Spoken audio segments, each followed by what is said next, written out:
Bonjour. Pourquoi ma grand-mère, qui adore les bains de pieds et les films de Claude Lelouch, quand elle se promène sur la plage, s'enfonce beaucoup moins dans le sable mouillé que dans le sable sec?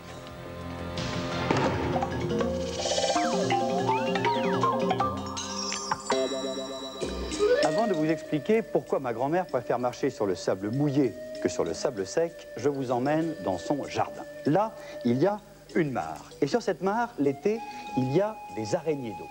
Enfin, des araignées qui marchent sur l'eau. Quand on les regarde de près, on a l'impression qu'elles se déplacent sur une pellicule, une sorte de peau qui flotterait à la surface de l'eau. Eh bien, ça n'est pas faux. L'eau a vraiment une peau, suffisamment résistante, suffisamment tendue pour supporter le poids de l'araignée.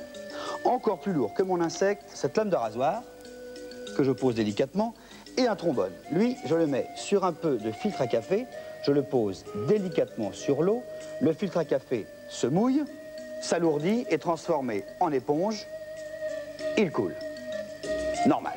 La lame de rasoir et le trombone, eux, continuent de flotter sur cette fameuse peau. Autre expérience, ce verre plein à ras-bord. J'y mets une pièce de monnaie, puis une deuxième, puis une troisième, puis une quatrième, puis une cinquième. Il ne se passe rien, le verre ne déborde toujours pas. Toujours à cause de cette fameuse peau qui ne veut pas se déchirer, qui empêche l'eau de déborder, un peu comme un film de plastique invisible.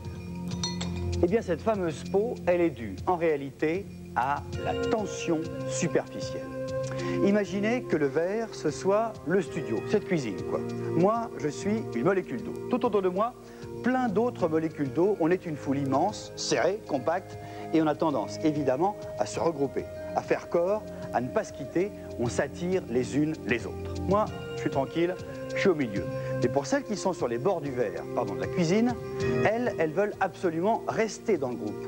Elles ne sont pas du tout attirées vers l'extérieur, elles ne sont attirées que vers nous, vers le groupe, et elles s'accrochent encore plus, et c'est normal.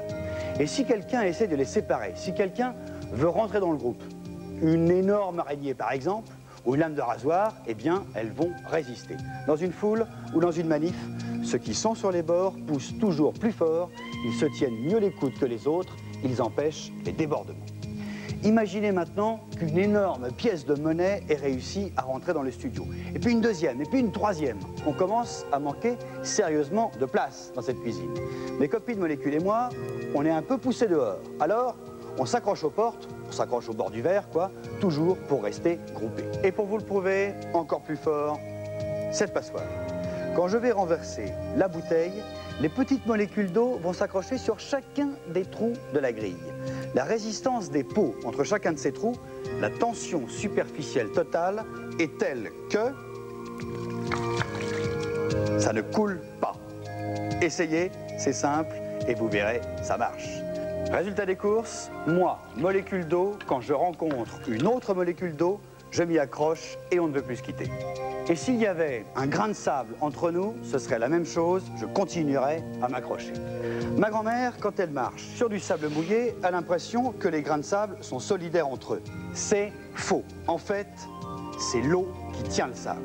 On croit que eux sont solidaires, mais c'est nous, les molécules d'eau, qui sommes solidaires les unes des autres. C'est la puissance de notre attraction les unes vers les autres. C'est la tension superficielle qui permet aux grains de sable de rester soudés et à ma grand-mère de ne pas s'enfoncer. Allez, après le jardin, après la plage, l'usine et ses machines, c'est presque aussi bon.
en beauté un tour de magie. Vous vous souvenez tout à l'heure le coup du verre avec les pièces de monnaie? Eh bien, on va faire la même chose avec des épingles. J'en mets une, j'en mets 10, j'en mets 25.